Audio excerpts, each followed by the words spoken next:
Hi, my name is Ian Stephen, and I'm going to be talking about some work that I've been doing on trying to identify valid cues to sociosexuality. And this is a project that I worked on with Joe Antar. So there's a whole lot of information that both humans and animals can get about other individuals just by looking at them. And broadly speaking, these break down into two categories. There are signals which are thought to have specifically evolved to convey information. So, for example, these goldfinches, their yellow feathers, are thought to have evolved specifically to convey information about their health status and their parasite status. On the other hand, there are cues, which are not thought to have evolved specifically in order to convey information, but they still contain information. So, for example, this picture of the man here, you can see just by looking at his face that he probably has quite a high body weight, and he probably also has quite a high body fat percentage. And the fact that fat is being stored in his cheeks and chin almost certainly hasn't evolved specifically to advertise his body fat percentage to observers, but rather it's just a convenient place for the body to store fat, and that means that that information is there for observers to therefore extract. Now, one concept that's important in this literature is that of a valid cue. And in order for something to be a valid cue to a particular trait, it has to be both perceived as reflecting that trait, and it has to actually reflect that trait. So, for example, for something to be a valid cue to health, it has to both be perceived as healthy and actually reflect some kind of aspect of underlying physiological health.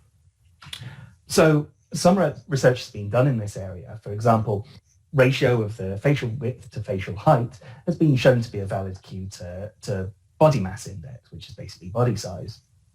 So individuals with wider faces compared to their height tend to have higher BMI and are perceived as having higher BMI just by observers looking at their faces.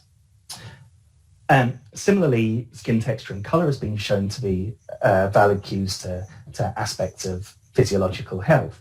So if we look at these examples here, the smoother, slightly more golden coloured skin is both perceived as healthier than the more unevenly textured and more pallid skin. And individuals with that smoother and more golden coloured skin tend to have better diets, have lower body fat, and to get sick less often.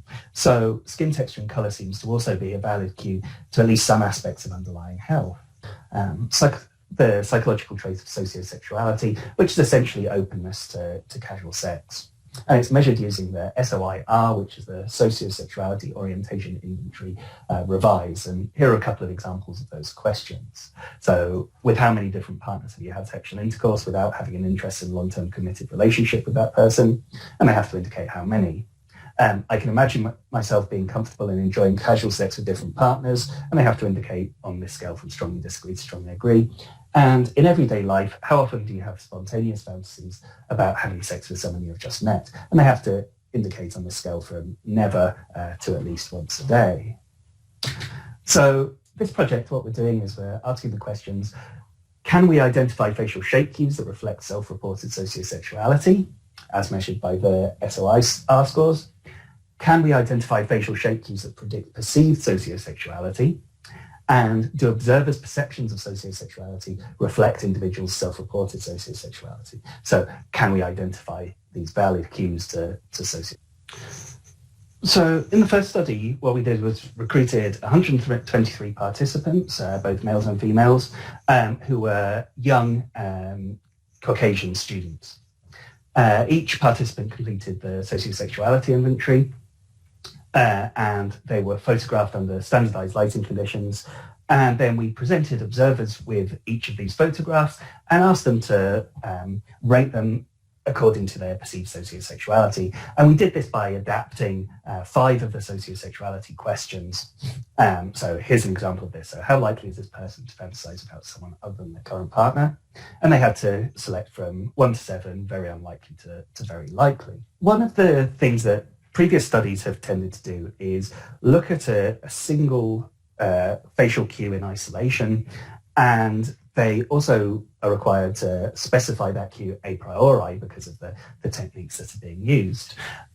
This more recent technique called geometric morphometrics, which is adopted from evolutionary biology, allows the data to tell you which aspects of facial shape are important cues to, in this case, sociosexuality.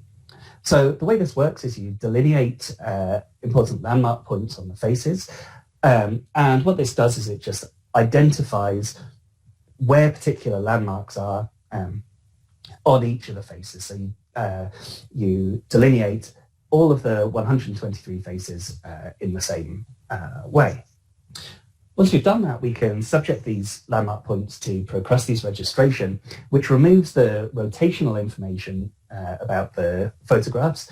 It removes translational information, so where in the frame the face is, and it removes scale information, which is essentially how close or far away from the camera that face is.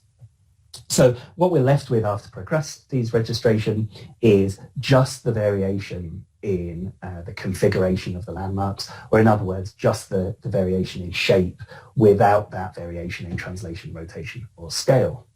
And once we've done that, we can use exploratory factor analysis to identify the latent variables in those configurations of landmarks, or in other words, we can identify the ways in which the shapes of faces differ.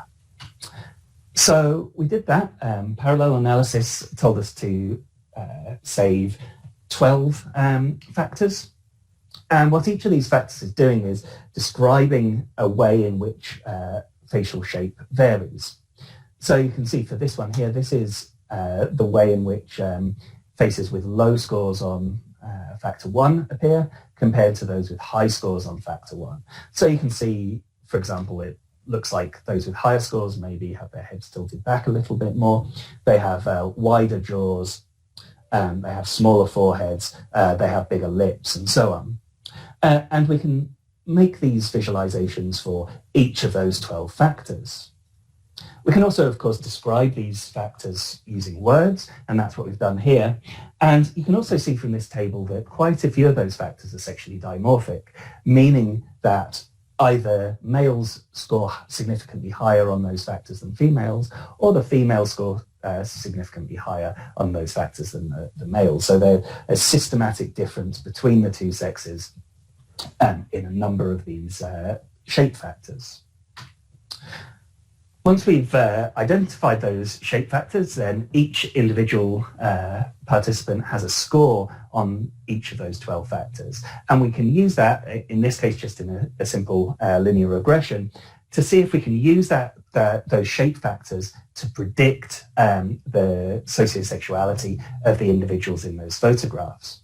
So our outcome variable is the individual's score on the SOIR, so their sociosexuality, and the predictor variables are participant sex and the 12 shape factors. And you see we produce a model that predicts around 34% of the variance in sociosexuality from participant sex and factors 1, 5, 7, 8, and 10. And then we use leave one out cross-validation to basically increase our confidence that that this model will generalize beyond our sample. Now, because both sociosexuality is sexually dimorphic, so men tend to be more open to casual sex than women, and as we just saw, several of those shape factors are sexually dimorphic, we split the data into males only and females only and reran these analyses.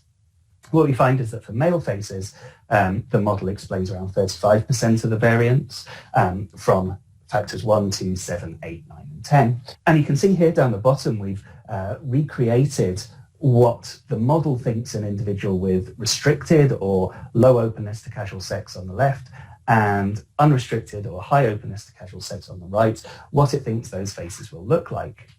For female faces, the model was not significant at all. We can also attempt to predict perceived sociosexuality, so those ratings of sociosexuality that our observers made for each face. We can attempt to predict those using the facial shape factors. using linear mixed effects modeling. So we've got our outcome variable of perceived sociosexuality. We've got the factor scores as the fixed factors. We have face sex, face ID, and observer ID as random factors. And we've got face sex grouped by face ID. And we do get a significant model here, but it's predicting a fair bit less of that perceived sociosexuality than it did of the self-reported sociosexuality. Here it's just 8%. And it's being predicted from face shape and factors 2, 4, 11.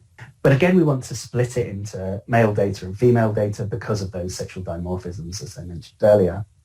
So here are the male results. We produce a model that predicts 14% of the variance in perceived sociosexuality based on those face shape factors. And you can see again, we've produced the face shapes that the model thinks is going to be associated with high and low sociosexuality. We also see a significant model for the female faces here.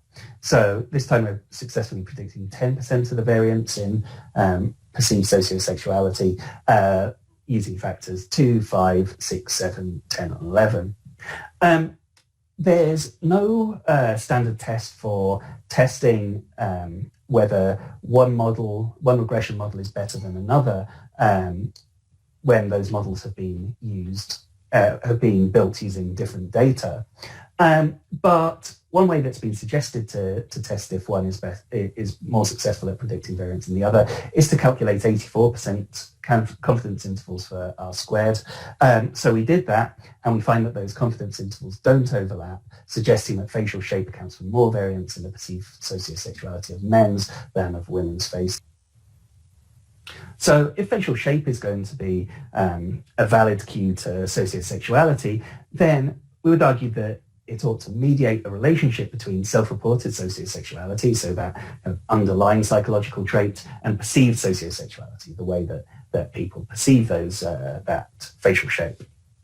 So we used multiple mediation analysis and found that factor 1 does mediate that relationship between self-reported and perceived sociosexuality in combined male and female data.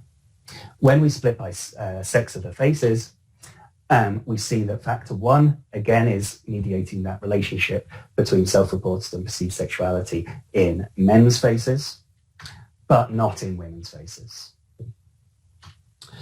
So what we've found then is that both human observers and computer algorithms can identify men's or predict men's sociosexuality from the face shape, but that they're unable to do it in women's faces. These facial shape acts, therefore, as a valid cue to health in men's faces, and that the computers and the humans seem to be using similar face shape cues to make these predictions. We don't know what the mechanism for this is. One hypothesis is that it might be testosterone levels. So men's testosterone levels are predictive of their of the masculinity of their facial appearance, and also of the male typicality of their behavior. So that might be one mechanism, but unfortunately we didn't measure testosterone levels in this study. And as far as a kind of an ultimate evolutionary reason for why we might have evolved this ability to recognize sociosexuality in men's faces, well, maybe for women it's useful in being able to identify individuals who may be open for casual sex, if that's what the woman is seeking, but also for identifying individuals who are potentially faithful partners if they're looking for long-term relationships. So thanks for listening, and this paper will be out in Evolution and Human Behaviour hopefully soon.